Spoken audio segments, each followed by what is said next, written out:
අපේ database management subject එකට අදාළව අපි කතා කරන question series එකේ question set 40 තමයි අද අපි කතා කරන්න බලාපොරොත්තු වෙන්නේ. මේකේ පළවෙනි ප්‍රශ්නේ ගියොත් එහෙම ඒකදී අපිට කියලා තියෙන්නේ relational algebra query එකක් ලියාගන්නලු අපේ product name එක select කරගන්න අපේ product කියන table එකේ අපි මේ specific column name එකක් select කරගන්න පාවිච්චි කරන්නේ projection කියන operator එක relational algebra queries වලදී අපි ඒක නිසා ඉස්සෙල්ලාම අපේ operator එක මේ විදිහට add කරගන්නවා. ඊළඟට අපි කියන්න ඕනේ අපේ product name එක තමයි මෙතනට එන්න ඕනේ කියලා. ඒක අපි ඊළඟට select කරගන්නවා මේ විදිහට. ඊළඟට අපි අන්තිමට කියන්න ඕනේ අපේ table එක මොකක්ද කියලා. ඒක තමයි product කියන table එක. මේ තමයි අපේ පළවෙනි ප්‍රශ්නේ උත්තරේ විදිහට අපි බලා ගන්න පුළුවන් වෙන algebra query එක.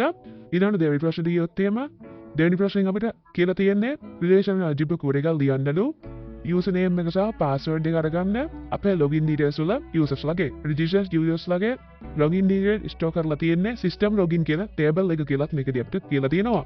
ඒකෙදිත් අපි ඉස්සෙල්ලාම projection කියන operator එක පාවිච්චි කරන්න ඕනේ. ඊට පස්සේ අපි කියන්න ඕනේ අපිට select කරගන්න ඕනේ columns ටික මොනවද කියලා. මේක විදිහට නම් අපේ username එක සහ password කියන columns දෙක අපි ඊටත් මේ විදිහට add කරගන්නවා. ඊළඟට අන්තිමට කියන්න ඕනේ අපේ table එක මොකක්ද කියලා. ඒ තමයි system login කියන table එක. ඒකත් අපි මේ විදිහට add කරගන්නවා. මේක තමයි අපේ දෙවෙනි ප්‍රශ්නට අදාළ relational algebra query එක. ඊළඟට අපි තුන්වෙනි ප්‍රශ්නේ ගියොත් එහෙම තුන්වෙනි ප්‍රශ්නෙන් අපිට කියලා තියෙන්නේ relational algebra query එකක් ලියන්නලු user id එක first name එක සහ last name එක ගන්න register line users ලගේ. ඒකට අපිට table එක use කරන්න කියලා තියෙන්නේ user table එක. අපි මේකෙදි පළවෙනි වගේම projection එක තමයි පාවිච්චි කරන්නේ. ඊළඟට අපිට select කරගන්න ඕනේ column name ටික මෙතනින් දෙන්න ඕනේ. ඒ තමයි user id first name සහ last name කියන ටික. අන්තිමට අපිට මෙතනින් දෙන්න පුළුවන් අපේ table එක. ඒ තමයි user කියන table එක. මේ විදිහට දුන්නාම අපිට අපේ relational algebra query එක සම්පූර්ණ කරගන්න පුළුවන්. මේ තමයි අපේ තුන්වෙනි ප්‍රශ්නට අදාළ query එක. ඊළඟට හතරවෙනි ප්‍රශ්නෙන් අපිට කියලා තියෙන්නේ relational algebra query එකක් ලියන්නලු අපේ brand name එක බාහිර details වල product name එක සහ description එක ගන්න පුළුවන් වෙන විදිහේ.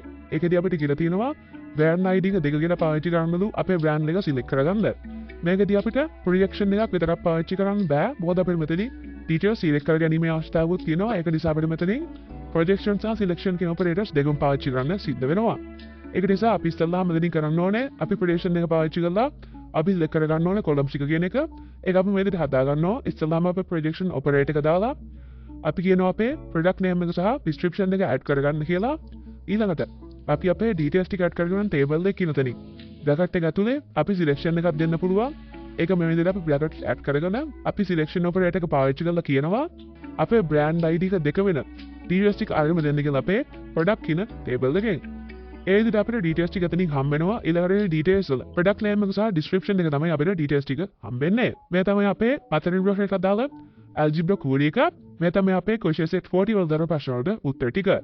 අපි question set 41 එකත් එක්ක ඊළඟ වීඩියෝ එකේදී හම්බෙමු.